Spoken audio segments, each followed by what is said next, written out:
mapalad ka Mapalad ka. dahil inuna mo ang Panginoon. Inuna mo ang Panginoon. Mapalad ka, inuna mo. Sabihin mo ulit, uunahin ka rin ng Diyos. Unahin ka rin ng Diyos. Amen? Praise God. Ah. Praise the Lord. Hallelujah. So, praise God. Makipagbukas po kayo sa akin sa aklat ng awit. Sa awit ni David. Si King David, ang isa pong hari na malapit sa puso ng Diyos. Ang sabi po niya sa chapter 5, verse 7. Ito po ang isang sipi ng awit ni King David. Kasi ang awit, mga awit talaga ito eh. So isang ano ito, line, isang linya ng kanyang inawit. Ang sabi po ni King David, 5:7, Psalms, ngunit sa ganang aking. Yan na si David, pakikinggan natin sa kanyang awit. Sa kasaganaan ng iyong kagandahang loob. Ang sabi ni David, ang gusto ko ay masagana sa kagandahang loob. Amen? Amen. Maigi na lang, masagana ang magandang kalooban ng Diyos. Kung hindi, nasa na kaya tayong lahat? Amen. Ang sabi po rito, sa kasaganaan ng iyong kagandahang loob, ay papasok ako sa iyong bahay. Yan po si David. Papasok ako sa iyong bahay. Ito po ang 7b. Sa takot sa iyo, umanapag na po lahat ng natatakot sa Diyos. Banal na takot. Amen. Salamat sa Panginoon. Meron po mga natatakot sa Diyos, hindi po palaban sa Diyos. Hindi po lumalaban sa Diyos. At huwag po tayong gumagawa ng kasalanan, oras na tayo gumagawa ng kasalanan, nagsalita ng kasalanan, nag-iisip ng kasalanan, lumalaban na tayo sa Diyos niya. Okay? Ang sabi rito, sa takot sa iyo, ay sasamba ako. Sa dako ng iyong banal na templo. So church, ina-appreciate, nire-recognize, ina-acknowledge ni King David yung kasaganaan ng kagandahang loob ng Diyos. Ganun po ba ang Jesus is my life family? Lahat ng mga anak ng Diyos, na-appreciate po ba natin ang kasaganaan ng kagandahang loob ng Diyos? Si David, na-appreciate niya. Kaya, nung na-appreciate ni King David ang kagandahan, ang kasaganaan ng kagandahang loob ng Diyos, bilang pag-appreciate, pag-recognize, pag-acknowledge sa kasaganaan ng kagandahang loob ng Diyos, bilang ang sabi niya, sa takot sa iyo, ay sasamba ako. Church, ang mga babae at lalaki na natatakot sa Diyos ay sumasamba. Nakuha niyo ba? Ibig sabihin, salamat sa Diyos dahil narito ka ngayon, meron ka nun. Amen po ba? At kapag alam po ninyo, kapag natatakot tayo sa Diyos, nakakasunod tayo sa pinakabuod ng tungkulin bilang isang tao. sa Ecclesiastes chapter 12, verse 13. Basahin po natin para mas maliwanag. At habang tayo nagbabasa, lista po ninyo ang verse na ito. 12, 13. Nakikinig po bang lahat?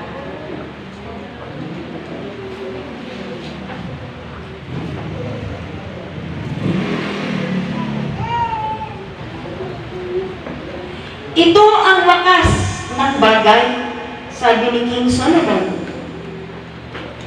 Sino si King Solomon? Anak ni King David. Ito ang wakas ng bagay. Lahat ay narinig. Ikaw ay matakot sa Diyos. Isang hari makapangyarihang hari, matalino, mayaman, marunong, sa balat ng lupa, walang kaparis, walang katulad, sa kanyang kapanahunan sa Jerusalem, sa karunungan. Ito po ang sabi ni King Solomon. Pareha sila ni David, magtatay talaga. Amen? Si David may takot sa Diyos. Si King Solomon naman may takot din sa Diyos. Magtatay talaga. Amen? Ikaw ay matakot sa Diyos at sundin mo ang kanyang mga utos sapagkat ito ang buong katungkulan ng tao. See? Ang buong katungkulan ng tao ay matakot sa Diyos. Pangalawa, sundin ang kanyang mga utos. Matakot sa Diyos. Yung banal na pagkatakot. Tayo mo ba may takot sa Diyos? Okay. Sabi ni King David, kapag dahil sa takot niya, at dahil po na-appreciate niya ang kasaganang kagandahang loob ng Diyos, siya po ay nagkaroon ng takot. At dahil natakot siya, siya po ay sumamba. Ang lahat na natatakot sa Diyos ay sumasamba. Hindi nawawala pag linggo. Hindi nawawala sa araw ng panambahan. Ibig sabihin, church, marami palang hindi takot sa Diyos. Then maraming wala sa church. Maraming hindi alam ang sumamba at maraming lumimot na sa pagsamba. Bakit? Ipinagpalit na po nila ang Diyos sa ibang sinasamba. Ano sinasamba nila ngayon? Tao, trabaho, pangarap, negosyo, pangangailangan. Lahat ng ito ay idolatry. Amen? Pero lahat pala ng may takot sa Diyos ay nasusumpungan po yan sa loob ng templo ng Diyos. Amen. Amen? Tingnan mo yung katabi mo kung may taglay talaga natakot o ngayon lang yan natatakot.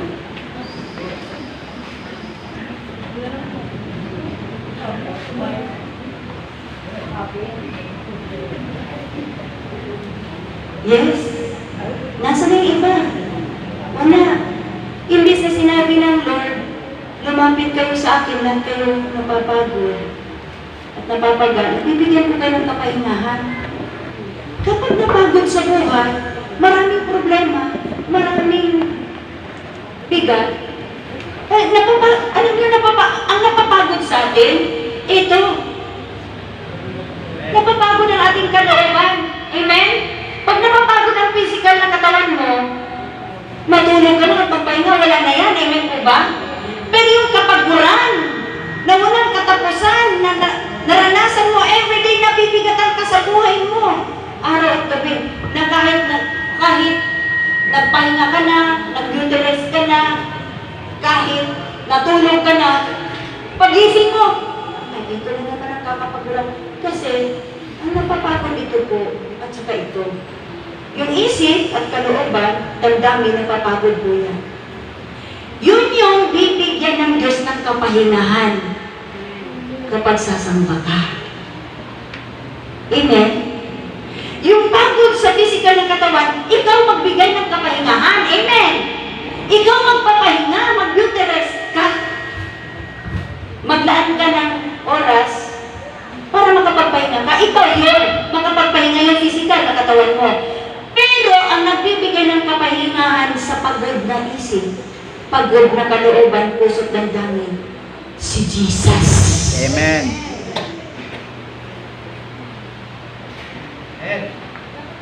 Alam nyo, kahit hindi tayo nagtatrabaho, kung napapagod to, pagod na pagod yung physical na katawan mo. At kahit magpahinga ka, matulog ka, pagod na pagod ka pa rin kasi hindi to nakapagpahinga at hindi to nakapagpahinga. Pero manako si Jesus, pag lumapit tayo sa Kanya, bibigyan niya po tayo ng kapahingahan dito, kapahingahan dito. Kaya, kanabitin ng katabi mo, I pray, huwag ka nang mawawala dyan sa kinaupuan mo. Sabi na, sister, Mans, pare, bro, bibigyan ka ng Diyos ang kapahingahan. Amen? Amen. Ang daming kapaguran ngayon. Yung mga mahal mo nga sa buhay, hindi nag-church, pagod na pagod ka na sa kanilang buhay. Pero ilan po sila sa Panginoon, magpahingayin ka sa kapaguran niya. Amen. Amen?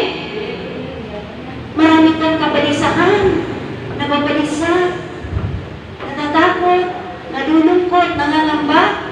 Pero pag naka-Jesus ka, ay, sobrang nakahiga ka pa rito sa Panginoon. Kaya hinihili-hili ka pa ni Lord.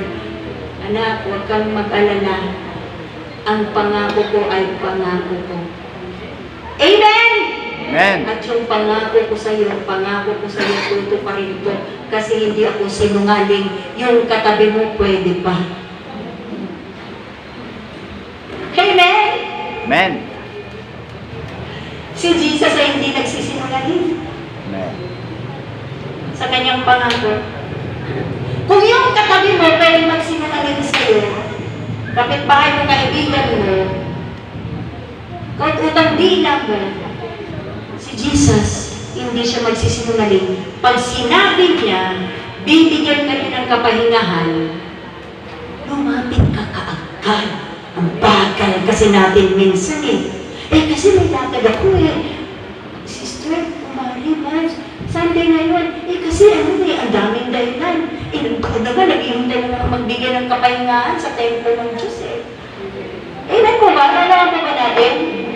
Ngayon, magpanatalino tayo. Kailangan, unahin natin yung nagbigay ng kapahingahan. Amen. Amen? Kasi kapag hindi ka nakakapagpahinga, naku, ang mapagod ka, nalilito ka na, nag-iiba na isip mo, baka sasabihin mo, Crispin, Basilio. Diba? Wala na. Tapos, wala na, baka may hilang-hilang ka na, ang dami mo ng grasa, hilang-hilang mo na sa daan. Kasi isang araw, wala ka ng sablon. Paano? Alam niyo, bakit sila nagaganon? Hindi sila nakakapagpahinga sa isip. Amen na ba? Maraming nagubuwang, maraming nagsusuicide. Kasi pagod na dito. Hindi alam saan lalapit. Lumapit kay barangay captain, di ba? Lumapit kay supporter sa ibang bansa, lumapit doon sa kaibigan. Kasi kung saan nagsusumbong, nakalimutan niya magsumbong at lumapit kay Jesus. Amen? Sabi ko nga po kagabi, ang bansang Israel, sa Battle of Armageddon, ang bansang Israel, hindi po sila Christian country. Amen po ba? Amen. Sa latest ko pong research, there are only 3,000 believers in nation Israel. And yan ang dami po nila. Pag pumunta ka, doon magsishare ka ng Jesus, pwede ka pa nilang patayin. Ganyan ang mga Hudyo, pero sila ang pinili ng Diyos. Pero hindi nila alam ang patungkol kay Jesus. At lahat ng mga kabataan doon, mga youth pa lang, junior youth, mga 12, 13, 14, hinahasan ako nilang gumamit ng mga sandata. Manirador, magpala. Kasi nga, puno ng labanan sa side na countries, di ba? Ngayon, pagkukubin lang po sila ng maraming bansa na nakapaligid sa kanila, kasi yun naman talaga kalaban nila eh. Amen? Ang mga nakapaligid na bansa, kahit sila, hindi nila kilala ang Panginoon. Oras na tumawag sila sa Panginoon at nagigit na po sila sa crisis sa kanilang dala-dala, ililigtas sila ng Panginoon. Kahit since 2,000 years ago sila, sumuway at hindi nila kilala ang Panginoon, then pinili sila ng Diyos. Kaagad silang dinigyan ng Diyos. Ganun ka rin. Kahit makasalanan ka, kahit sumuway ka, oras na tumawag ka sa pangalan ni Jesus, maliligtas ka. Amen. Kakalimutan ng Diyos lahat ng maling mong kasalanan mo, pagkukulang, pagkakasala.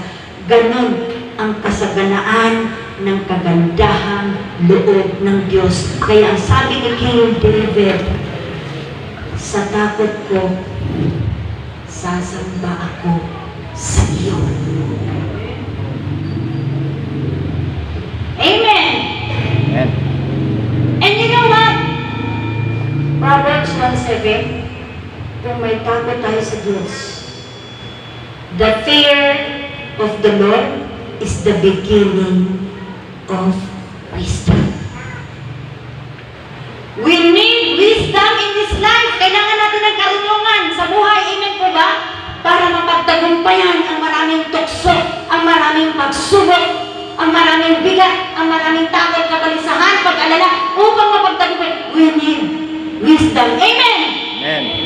Nagsisimula po yan sa takot sa Panginoon. Kaya alam nyo, ang maraming Kristiyano sa church,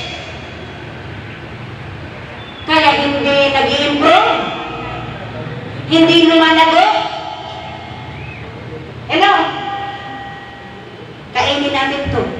Maraming Kristiyano, magagandang Kristiyano, hindi lumalago, hindi lumalalim sa Panginoon dahil walang takot sa Diyos. Sikretong gumagawa ng kasalanan. Amen? Sikreto sila.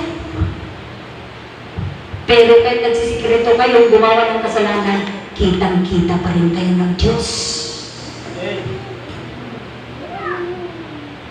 Huwag kayong magmamalaki. Dahil sa paggawa ninyong kasalanan, dahil hindi ka natatakot sa Diyos, kayo rin po, tayo rin po ang mahihirapan. Kaya ngayon, pag nasa kasalanan tayo pagsuwal sa Diyos, wala sa kabananan. Wala sa kabananan. Marami ngayon,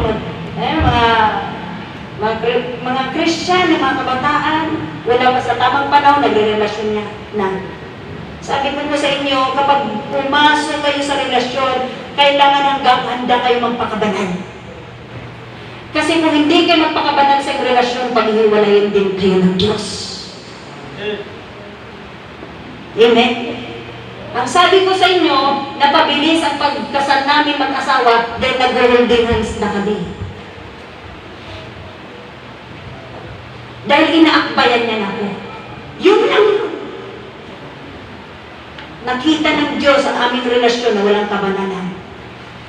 Ang umahawak sa kamay at umaakbay. Ang nag-akbayan at naghawakan ng kamay, mag-asawa na. Kung susundin natin ang kabananan ng langit, mag-asawa lang. Pero hanggat hindi pa kayo kasal, kasi magsisimula yan sa hawak-hawak, mamaya iba na hawakan yan. Mamaya, pag Pag lagi kayong nagkasama at yung lagi nawakan, lagi wrestlingin ka na. Pag na-wrestling ka, tinamaan ka. Lulubo lang siya. Pero dahil lagi silang nag-date si sister ni brother, awak-awak muna. Tapos yung napunta yung kamay sa ano, kung ano na yung nawakan, hindi pa nakontento, ni-wrestling si sister. Nung ni-wrestling si sister, tinamaan, lulubo ang tiyan. Ganun katuso ang kaawat ngayon, nahuli sa fornication. Ngayon, minsan pag-ayabangan kayo, may free will naman kami. Yung free will mo, binigyan ng Diyos yan para gamitin sa Kanya. Pipiliin mo palagi yung tama. Amen. Hindi yung may free will ka, nasa pagsuway ka naman, wala kang pinagkaiba yan. Ni Eva at Adam, binigyan ng free will pero sumuhay. Tingnan mo tuloy, sa kanilang pagsuway, tayo. Diba, nagkasakit, namamatay, nababalisa, natatakot, imbis meron tayong perfect life. Ano po ba? Amen! Amen. Nanaw po ba natin? Amen. Palapakan po natin si Lord. Palapakan po natin